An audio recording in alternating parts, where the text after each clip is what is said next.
Hello, here we are. In Lucerne as part of Lisa Love Bucket's Teesside project. I've lost track of how many I've done of these now, but Lucy, nice to have you with us. Thanks for joining us. Do you want to introduce yourself? Tell us a little bit about your practice. Yeah, it's nice to be here. Yeah, so I've been I've been working as an artist now for about a year at uni. Um, uh, and before that, I was at college as well doing art. So I've been doing it for quite a long time now. And at the moment, a lot of my work is based around site specific installation work and um, things like that, sort of using industrial materials to work with the space and around the space, usually very minimal. And I like to sort of play around with giving myself little rules and little ways of working and like limited colour palettes and things like that. And like that's what I'm enjoying sort of working on at the moment. Yeah, I've using creative restraints, as it were, is something I always enjoy doing in my own practice. I used to be quite into people like George Perec and stuff who are all about that. So can you talk a little bit? I've seen you've been working on some drawings recently, which are quite different from the practice as you describe it. Yeah. So tell us a little bit about this new work and how that reconciles with the rest of your practice. Well, I think mainly because of like with the way lockdown has been and stuff, it's been quite hard to work in the way that I'd usually would. So I've been sort of finding it hard to find that motivation to sort of create works like that and sort of progress with that kind of thing. So I just sort of started drawing and just like randomly giving myself like little things to do whenever I had ideas and stuff. One of my most popular ones that I've just done, I think, was my minute drawings, my little miniature um, drawings of like objects, small objects that I'd found around the studio space. And some people had given me little small objects as well because they'd seen that I'd been working on it. And the idea of sort of creating like a tiny drawing like to scale of the actual small object on a big piece of paper like was really interesting to me, sort of playing with scale and space and sort of creating a different way of working that still sort of relates to the site specificness that I do. Um, and I really enjoy doing them as well. I thought they were a really interesting series, and touched upon there the kind of the use of the negative space and kind of what that brings to them.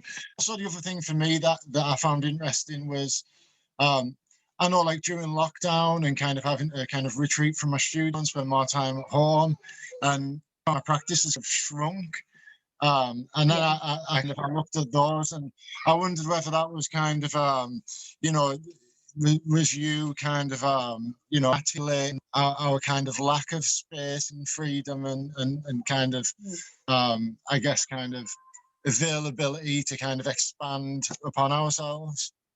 Oh yeah, for sure. Like I think one of the main reasons why I started doing it in the first place was because I was sort of getting bored of being in the same place all the time, and like I was just sort of fed up with working with the space. So I wanted to pick out little sort of bits around me and just focus on them in detail.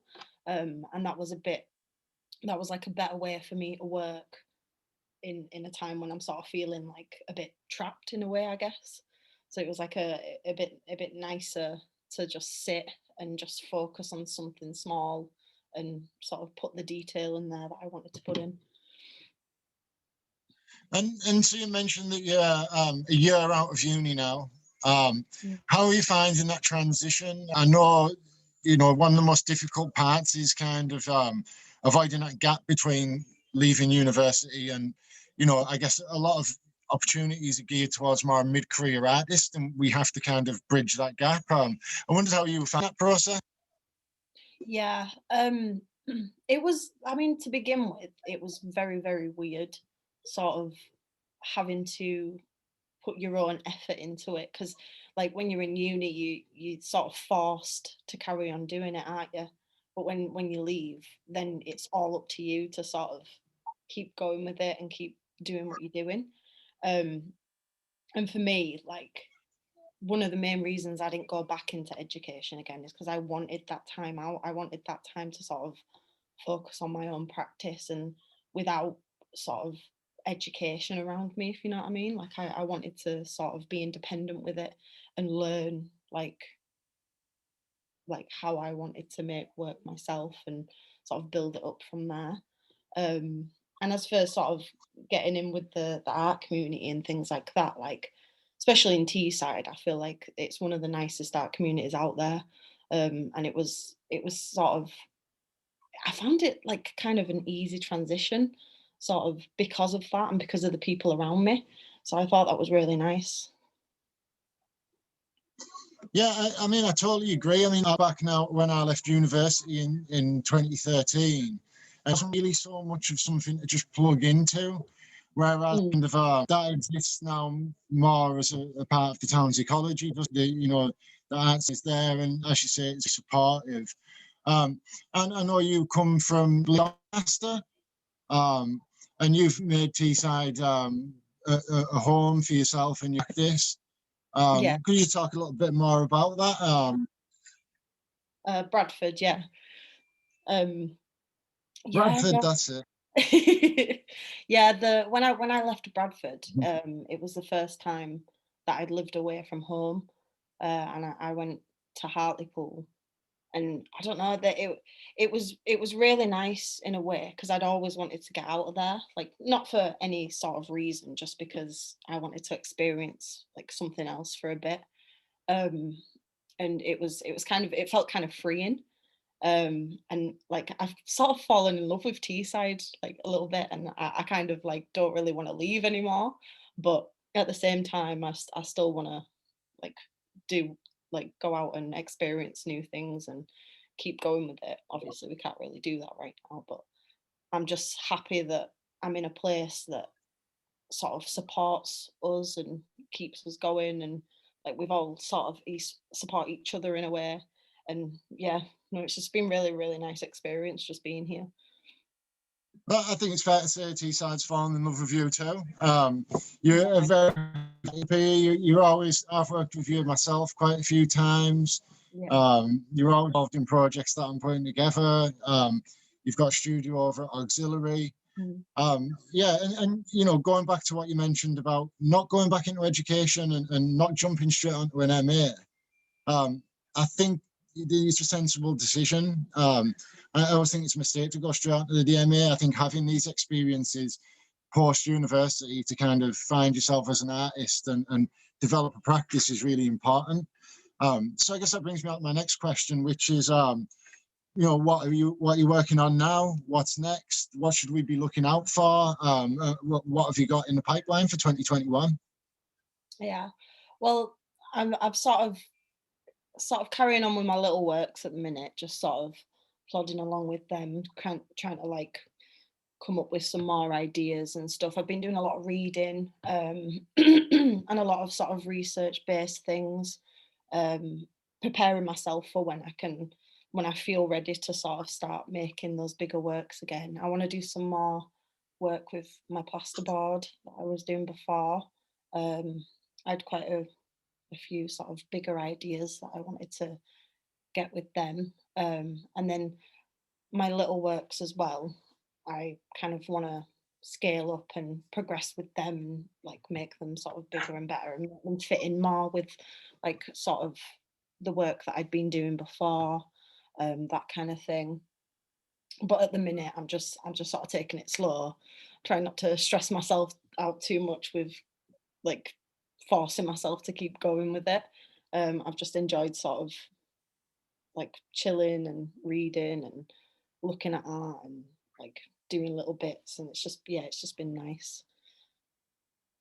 I think I mean I've been finishing these interviews with a question about lockdown, and already throughout the thing you've talked about kind of how liberating your work has been for you, and being able to relax. And, it does seem like you found a way to kind of make lockdown work for you and your practice without putting too much pressure on yourself, which I think's really interesting. And it's what I've tried to do as well, which is kind of use my time wisely.